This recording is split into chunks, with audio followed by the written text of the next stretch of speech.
Di balik pedasnya cabai yang setiap hari dikonsumsi masyarakat, terdapat perjuangan petani yang penuh resiko dan ketidakpastian. Mulai dari cuaca ekstrim, serangan hama, hingga fluktuasi harga pasar menjadi tantangan yang harus dihadapi setiap musim tanam. Namun di tengah kondisi tersebut, usaha budidaya cabai merah besar lokal Tanjung yang bernama Berkah Nanjung tetap mampu bertahan dan berkembang. Assalamualaikum warahmatullahi wabarakatuh.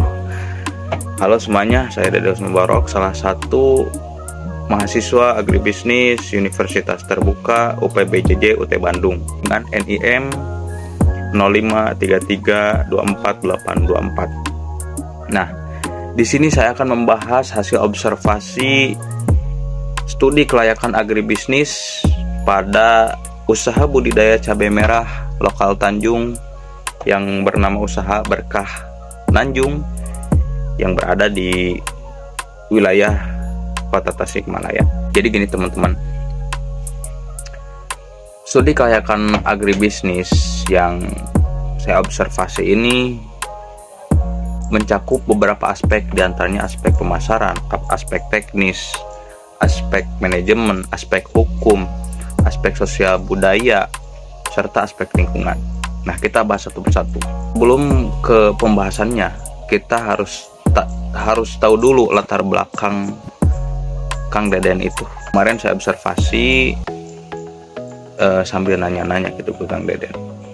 Kang, berapa lama sih Kang Deden masuk dunia pertanian?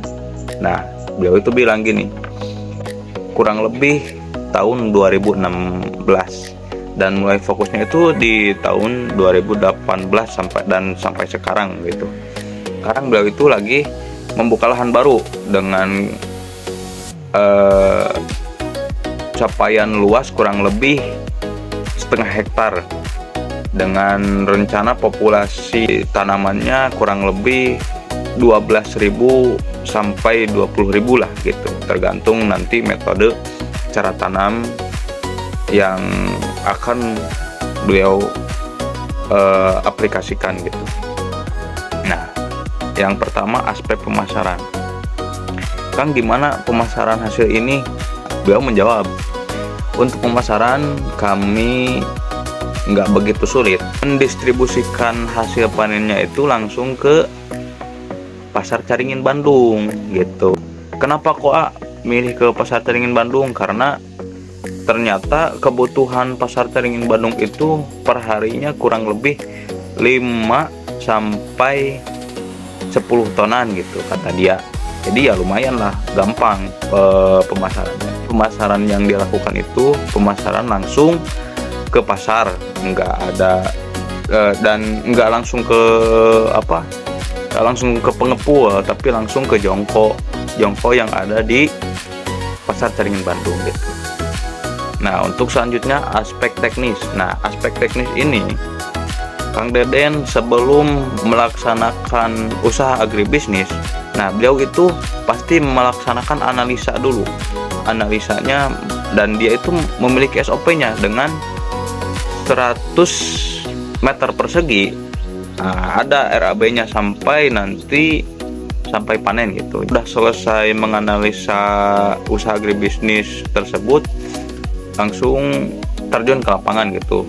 Mulai dari pengolahan lahan, terus budidaya, hingga terakhir memetik gitu. Dilakukan budidaya cabai merah itu kurang lebih 5 bulan. Kenapa 5 bulan? Nah gini teman-teman, 1 bulannya itu untuk persiapan pembukaan lahan atau pengolahan lahan, mulai dari pengolahan lahan terus pembibitan, memerlukan waktu 1 bulan, dan 3 bulan berikutnya proses pembudidayaan dan perawatan, mulai dari masa vegetatif, generatif, dan nanti di puncaknya masa panen. Masa panen itu kata dia kurang lebih jangka waktunya 1 bulan. Jadi total yang diperlukan dalam usaha tersebut kurang lebih satu musimnya itu memerlukan 5 bulan. Nah, jadi gitu ya teman-teman. Nah, yang ketiga, aspek manajemen. Nah, aspek manajemen ini sangatlah sederhana, tidak begitu memerlukan banyak orang. Mungkin yang karena pengelolanya itu dan penanggung jawabnya itu Kang Deden,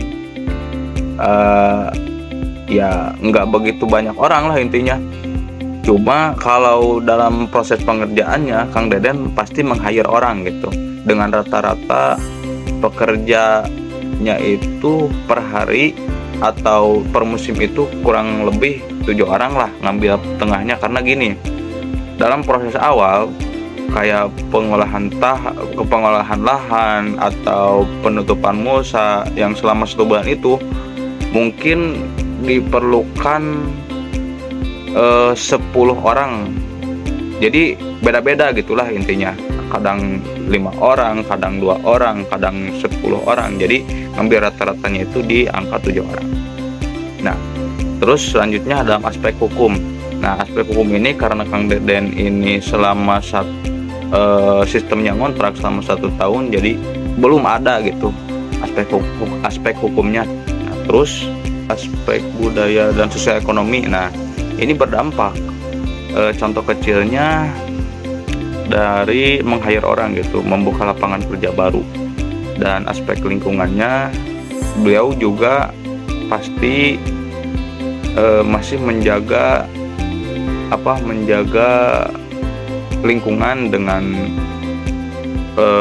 ketika melakukan budidaya tersebut, limbah mulsanya juga dirapi-rapiin. Berdasarkan hasil observasi, usaha budidaya cabai merah lokal Tanjung memiliki prospek yang cukup baik dan layak untuk dikembangkan, baik dari aspek pasar, teknis, sosial maupun lingkungan. Dengan pengelolaan yang tepat serta penguatan legalitas usaha, agribisnis hortikultura ini berpotensi memberikan manfaat ekonomi yang besar bagi masyarakat gitu. Terima kasih teman-teman sudah menonton. Mohon maaf apabila masih banyak belepot-belepotnya kata-katanya. Saya dari Usman Barok mengucapkan terima kasih. Wassalamualaikum warahmatullahi wabarakatuh.